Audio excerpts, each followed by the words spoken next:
Welcome back, friends, artists, and new viewers alike.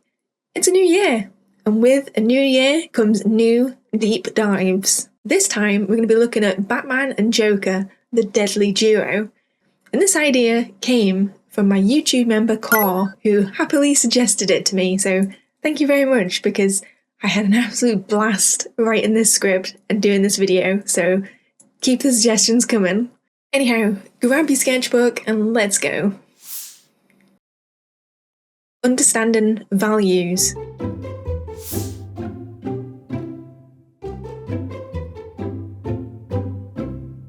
One hallmark for amazing art and comic book art is understanding and utilising values.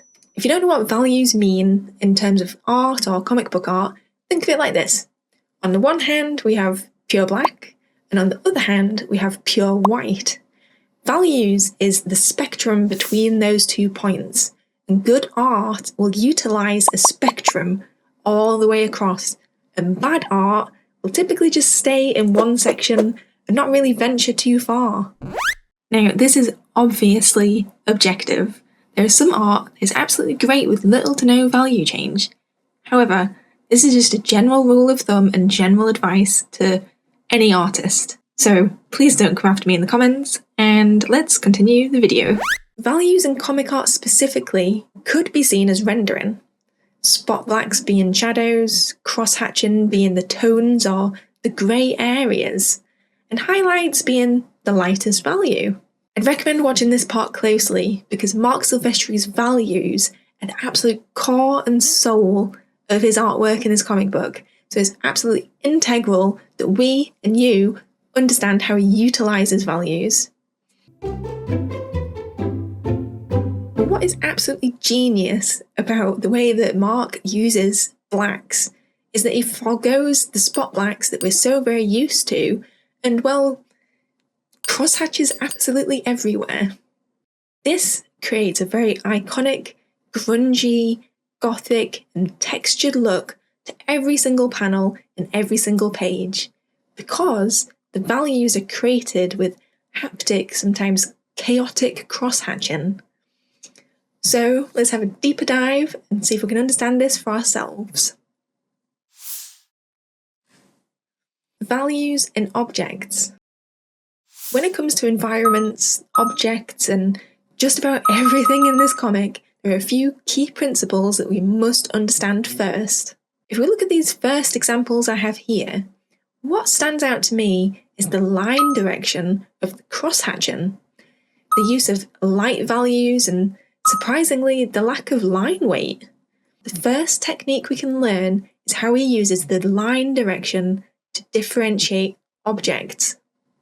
I've added some arrows here to help show exactly what I mean.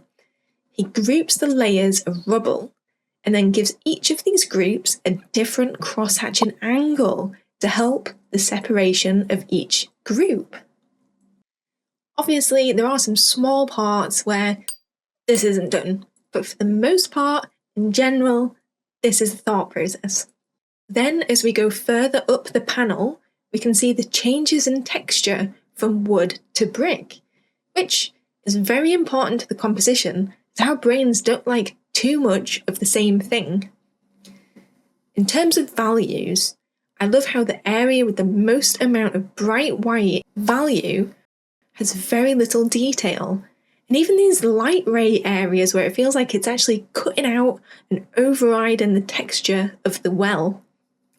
With this second panel, we can see the same line direction technique for the object separation, with Harley's legs being a separate direction to her hair, which is separate to her torso. One thing I absolutely love about this panel is that this area with Harley and the rats acts almost as a silhouette.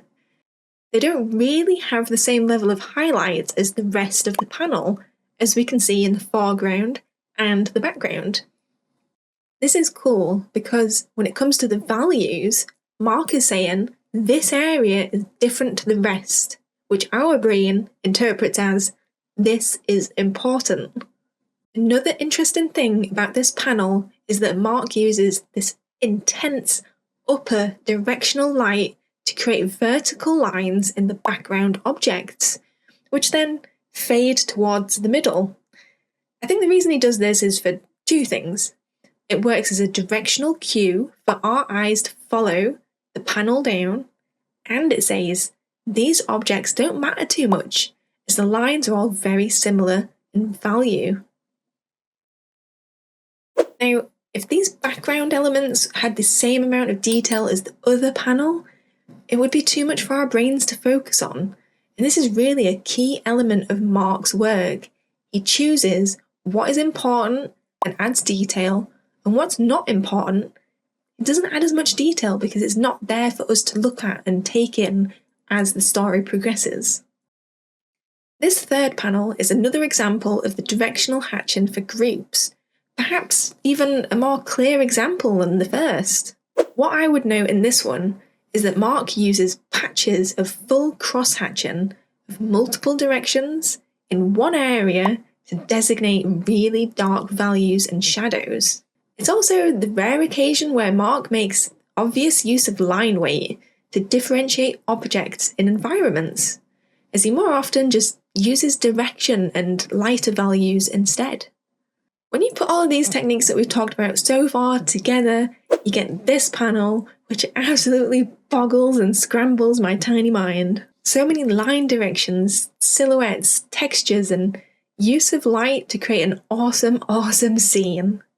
If you want to practice this technique before carrying on with the rest of the video, which continues to build upon it, I would recommend drawing this panel or parts of the panel yourself.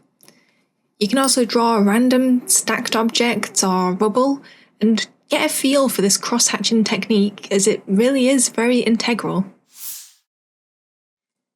Buildings. Now let's have a quick chat about the various background elements that Marc uses. I know that everybody loves drawing characters, but backgrounds can and should be just as important as our figure drawing. So let's sharpen our skills Silvestri style. Now, when it comes to buildings, he often uses the same directional value technique that we just talked about to differentiate buildings that are grouped together. But in true comic book art style, there are a few surprises thrown in. The first thing you might notice is that, in general, his buildings are often incredibly loose, but he clearly has an understanding and mastery of perspective, which is what makes his looseness work, because our brains can clearly understand how the buildings work. His landscape silhouettes only get looser still, as he will often blend the silhouette into the foreground with progressively more and more detail. The direction of this detail gradient, for lack of a better term, depends exactly on the composition. If we look at this first example I have here, we can clearly see a foreground, midground, and background. He's using value changes to allow this separation, along with the looseness of his detail. Now, this is really cool because if all of those buildings were equally detailed, it wouldn't look as interesting. It's this difference that our brains really love, and Marc is an absolute master of it, especially for his backgrounds. Okay, so let's talk about something that's a bit more binary, a bit more black and white, a bit more on or off. Windows. Marc uses windows as a value tool. If we look at these two images, we can see that in general, he uses a variation of light on or light off. However, if we look at the buildings that are important to the scene for either the story or the scene setting purposes, these lights are actually left on to help them stand out, which I think is incredibly smart. So far, we've talked all about how Marc uses rendering, but now I want to flip it on its head, where he doesn't render, and he leaves spaces of nothing. And you might be thinking, what? Like, we're talking about rendering, but this is super cool, and it took me until about 3 or 4 hours into writing this script that I finally noticed it. So let's have a look. Let's have a quick talk about this subtle glow that Marc gives characters, objects, and buildings to make sure that they stand out against the haphazard, sketchy strokes. Helps create a hierarchy of importance in each and every panel. It's such a neat, easy to learn and easy to implement tip to make sure that our compositions know exactly what is important and where we want the viewer to look. I honestly didn't realise this detail until about 3 or 4 hours into writing the script, and my jaw literally dropped. It was just awesome. So I hope that you take this away as well. Clouds. If you've already seen my Ultimate Backgrounds Drawing Cities video, you'll know that I do love to talk about clouds, probably a bit too much than the average person, but Marc continues to not disappoint with his variation of clouds. I love how he considers the composition, the story of the panel, and how that affects his clouds. For example, in this opening shot of the Wayne Enterprises building, it's not a particularly ominous shot, especially compared to the other panels in this group. So, if we look at the values, the darks and the mids are in the building, and the clouds are created using almost abstract, spiky, windswept shapes with lots of light values, which when combined with these directional lines, silhouette the building, the main focal point, really, really well. Next, we have these two panels with a much more ominous, dark vibe. Just like before, Marc is using changes of directional strokes to give definition. He's also showing light and shadow with both the helicopter and the bat signal with opposite directional line and values.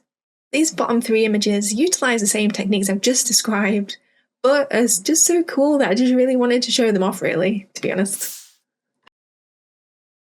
Inverted shadows. I don't really have a better term for this, so if you know what it's technically called, please let me know.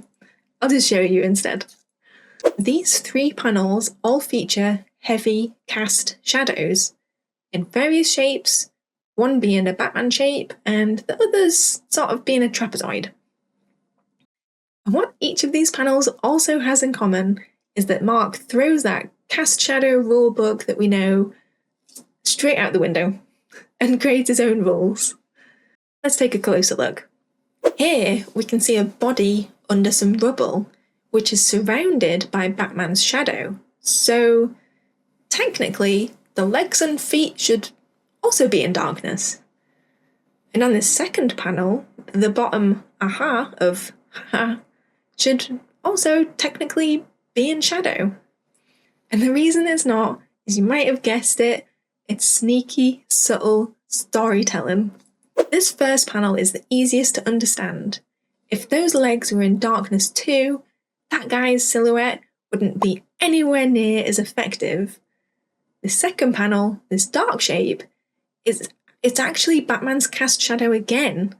This time it's inverting the text so it's still legible. Now this honestly genuinely blew my mind, and it might be something that's totally common knowledge to you and to other artists, but wow, I thought it was absolutely awesome. Ground vignettes. Marc quite often uses directional vignettes on the ground to create different values to the overall panel and to act as a directional tool for our eye.